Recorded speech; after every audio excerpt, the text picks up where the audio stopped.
Assalamu alaikum wa rahmatullahi wa barakatuh. This is Dr. Najam from High School.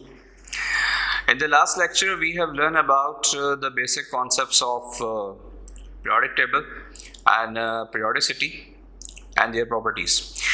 And I told you about the electronic configuration, which we have already learned in our earlier classes as well, as per Obvo principle in the Hund's rule. So today we will review this topic, and also we will do few electronic configurations to check their periodicity, and the most important thing, how to determine their groups, periods, and blocks. Let's start. Now, students, regarding about the electronic configuration, we have already learned in the first year the following basic rules, like Pauli exclusion principle,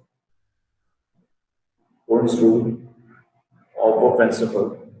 So, in this lecture, we will review once again the same content with the relevant elements of the S block and the B block. So first of all, regarding about the electronic configuration, it describes how the electrons are distributed in the various atomic orbitals. Right? We generally classify any element into orbit and orbitals for placing the electrons, and we know that any element, if it's neutral, so its proton numbers and electron numbers are same. Now, the basic concept to determine the block, group, and period of any element by using electronic configuration. So we should know about the quantum numbers as well. Principal quantum number represents the period number, and your azimuthal quantum number, and then the magnetic quantum number. These quantum number represents the block and the group of any element, and we can even determine their angular momentum. And by using this one, we can easily get number of electrons in orbit or reception. I hope you people remember about the concept of the orbit. We have 7 orbits, starting with the K, L, N, O, P, Q. And these orbits represents the actually period, and suborbitals, or you can say subshell, are S, P, E, and F, and that particular subshell represents actually block of that particular element, right? So by electronic configuration, we can easily determine the element position,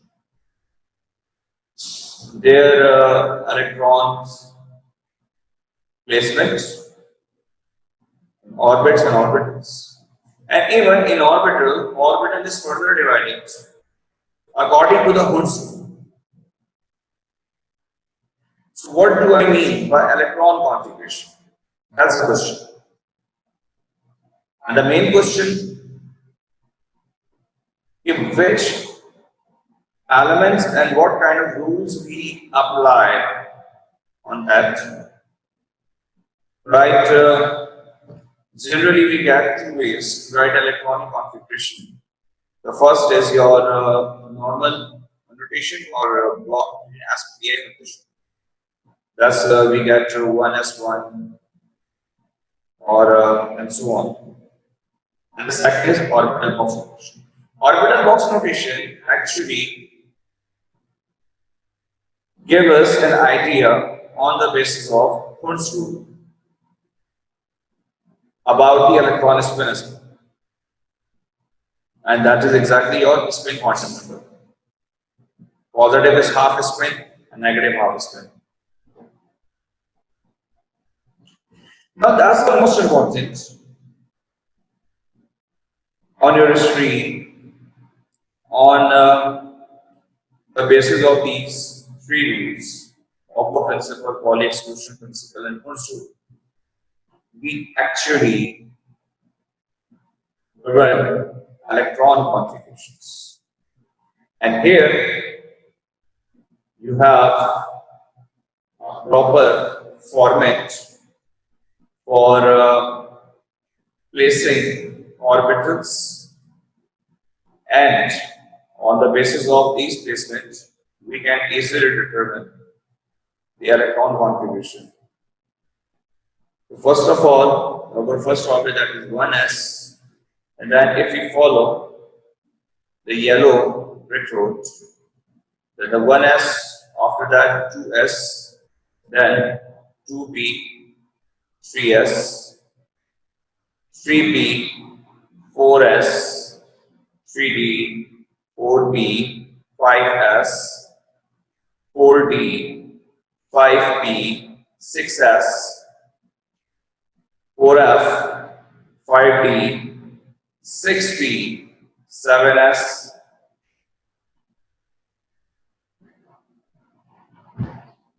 So basically, this is the way to elaborate the electron configuration. And so one more thing people should remember, that s orbital maximum contain 2 electrons, p orbital maximum contains 6 electrons, d orbital maximum contain 10 electrons, and f orbital maximum contain 14 electrons. And in orbital box notation, this is actually procedure of the Hund's rule, which represents the further division of the orbital according to their hybridization concept. And this represents the magnetic quantum number, like s orbital having spherical shape and only one orbital box notation. P orbitals, as per their dimensions, x, y, z, it is Gumbel form. So px, py, pz, so it has three orbital notations, boxes, and d as for the 5, and f for the 7. Each orbital box contains 2 electrons, as you can see in this orbital box. This is for the helium, and 2 electrons. One is going with the clockwise, second is anti-clockwise. So if I am saying the orbital contains 6 electrons, it means each box contains 2 electrons in that 2 multiplied by 3. If I said B contains 5 electrons, so what does it mean? Each box contains 2 electrons, so 2 multiplied by 5, 10. And the same case with the F orbital. F contains 14 electrons. So you have to divide it 14 by 2, so you will get actual number of orbital box. That's 7. So basically, we follow Oppo principle rule, which is mentioned here, and you people will get your element descriptors in the form of their block position, their group, and their period as well.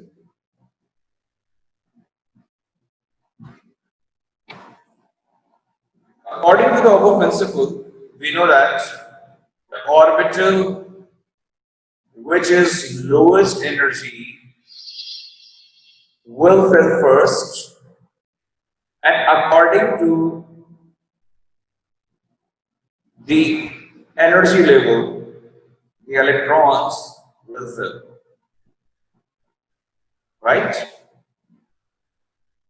The above principle states that the lower principal quantum number, meaning that the lowest orbital, for example, in the sequence, lowest orbital is 1s.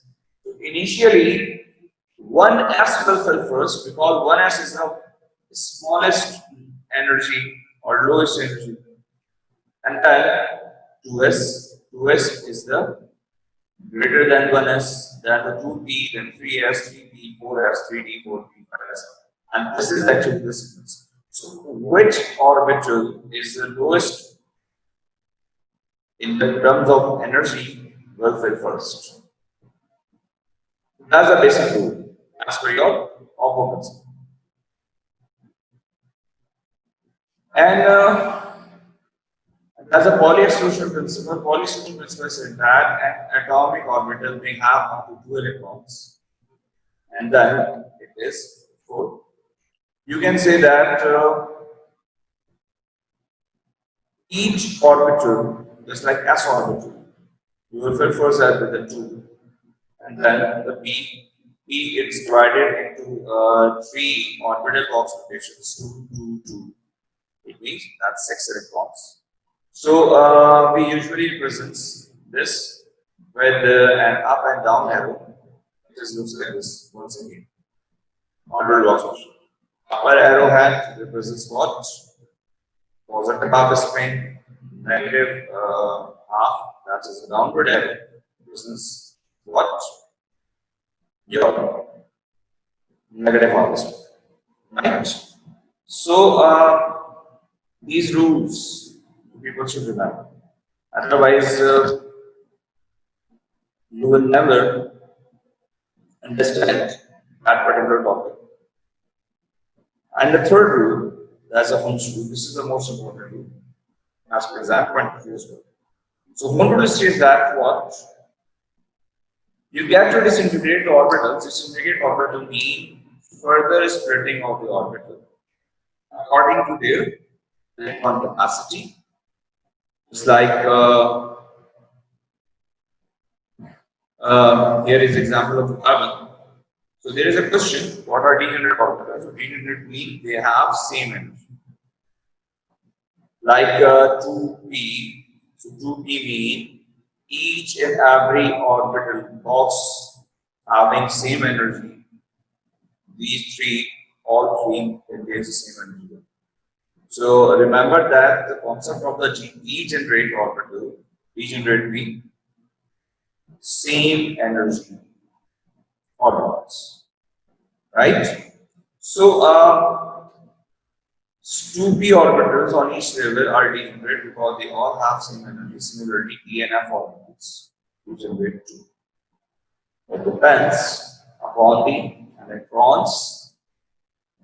Maximum electrons we have, maximum degenerate orbitals you will allow to fill that particular electrons according to the Hund's rule. And Hund's rule says one more thing, that allow the electron filling in a degenerate orbital in such a way that you will fill clockwise or upper hand electron or positive spin electron first. And then you will go for negative spin or negative.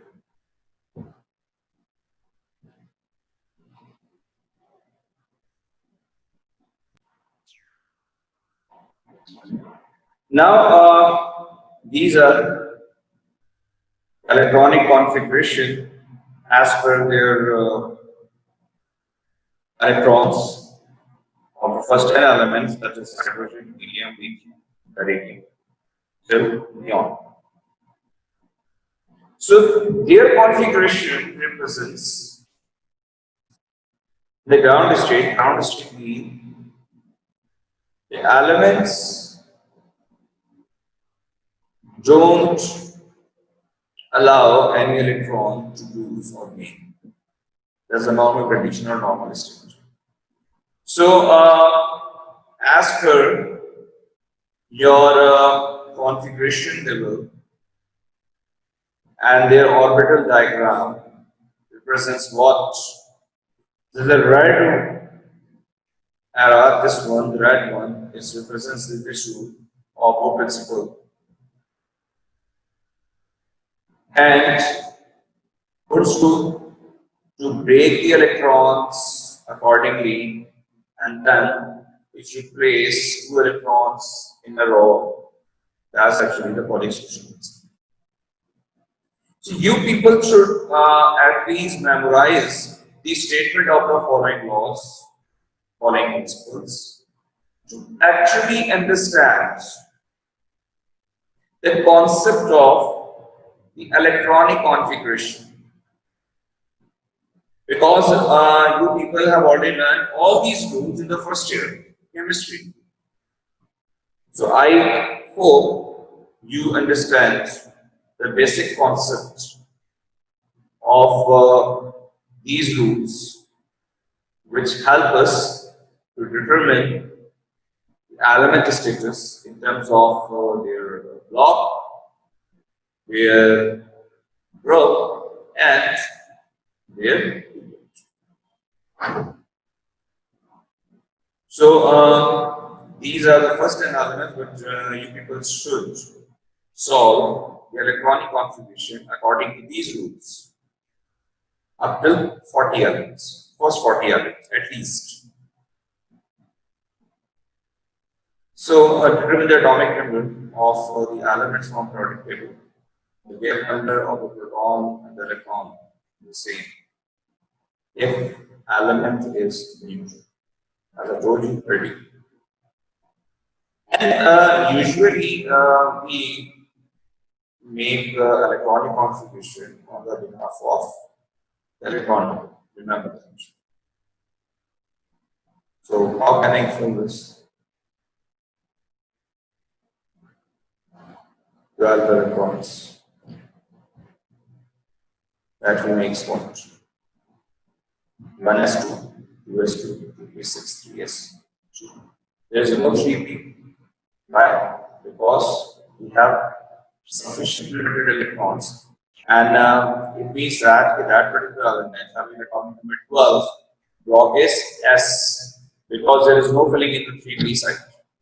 That is why. And this is exactly the configuration, and this element is magnesium. So the last one, that's a 3s2. 3 represents period number, third. S represents log, and that's a 2 on S represents their block, that is group number 2. So here, the electronic configuration of the elements is like hydrogen, lithium, boron, nitrogen, fluorine, sodium, potassium, and iron. So I hope the students you will get exactly about the rules, how to configure the electronic configuration of the elements. And as I told you, 40 elements electronic configuration you will write on the paper and you will submit on the Google Classroom as an assignment. So till then, in the next lecture, we will continue the electronic configurations and we will discuss each other the blueprints as well in the next class.